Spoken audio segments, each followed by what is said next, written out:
ఏపీలో త్వరలో స్థానిక సంస్థల ఎన్నికలు జరగనున్నాయి. మేయర్లు, మున్సిపల్ చైర్మన్ల పదవులకు ప్రత్యక్ష పద్ధతిలో ఎన్నికలు జరగనున్నాయి. దీనిపై ఇప్పటికే ప్రభుత్వం నిర్ణయం కూడా తీసుకుంది. అయితే రిజర్వేషన్ల విషయంలో క్లారిటీ రావాల్సింది.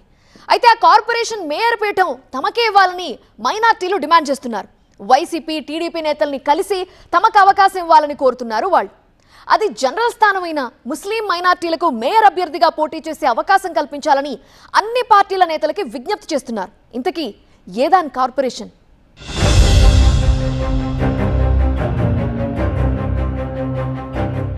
రాష్ట్రంలో నెల్లూరు పాలిటిక్స్ రూటే సెపరేట్ అంటారు. ఇక్కడ నేతల నెరజాణ పాలిటిక్స్ ఓ రేంజ్లో ఉంటాయని చెబుతారు.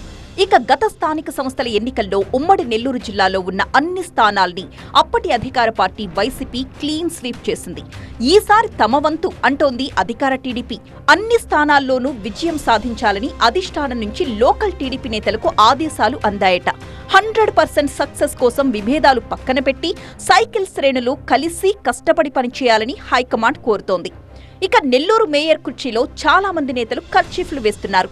అయితే టీడీపీ తరపున మేయర్ అభ్యర్థి ఎవరనేది ఆల్రెడీ అధిష్టానం మనసులో ఉందనే టాక్ వినిపిస్తోంది.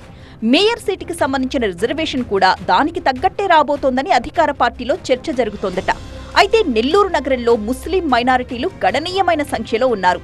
దీంతో మేయర్ పీఠం తమకే ఇవ్వాలి అంటూ మైనారిటీ సంఘాలు పట్టుబడుతున్నాయి. గతంలో మేయర్ పీఠాన్ని ముస్లిం సామాజిక వర్గానికి కేటాయించిన సందర్భాలున్నాయి. గతంలో మేయర్గా అబ్దుల్ అజీజ్ కి వైసీపీ అవకాశమిచ్చింది. ఆయన అప్పట్లో వైసీపీ అభ్యర్థిగా గెలిచి మేయర్ అయ్యారు. 2024లో నెల్లూరు సిటీ ఎమ్మెల్యే అభ్యర్థిగా డిప్యూటీ మేయర్గా పనిచేసిన ఖలీల్ అహ్మద్కు వైసీపీ టికెట్ ఇచ్చింది. అయితే ఈసారి కూడా మేయర్ స్థానాన్ని కోరుతున్న మైనారిటీ సంఘాల నేతలు టీడీపీ నాయకులను కలిసి విజ్ఞప్తి చేశారు. మంత్రి నారాయణ, ఎమ్మెల్యే కోటంరెడ్డిని కలిసి టీడీపీ మేయర్ అభ్యర్థిగా ముస్లిం నేతకే అవకాశమివ్వాలని కోరారు. ఇక వైసీపీ ఈసారి ఎవరివైపు మొగ్గు చూపుతుందా అన్న చర్చ కూడా జోరందుకుంది. వైసీపీలో మైనారిటీల నుంచి యాక్టివ్గా ఉన్న సమీర్ ఖాన్ కి మేయర్ అభ్యర్థిగా అవకాశం ఇవ్వాలి అన్న టాక్ వినిపిస్తోంది.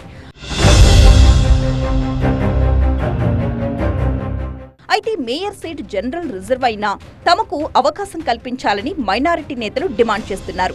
గతంలో మేయర్ అభ్యర్థిగా ముస్లిం నేతను ఎంపిక చేయడం అప్పట్లో వైసీపీకి కలిసొచ్చిందని, ఇప్పుడు టీడీపీ కూడా అదే ఫార్ములాని ఫాలో అవ్వాలి అంటున్నారు వాళ్ళు. మరి నెల్లూరు మేయర్ అభ్యర్థిగా టీడీపీ ఎవరికి అవకాశాన్నిస్తుందో చూడాలి.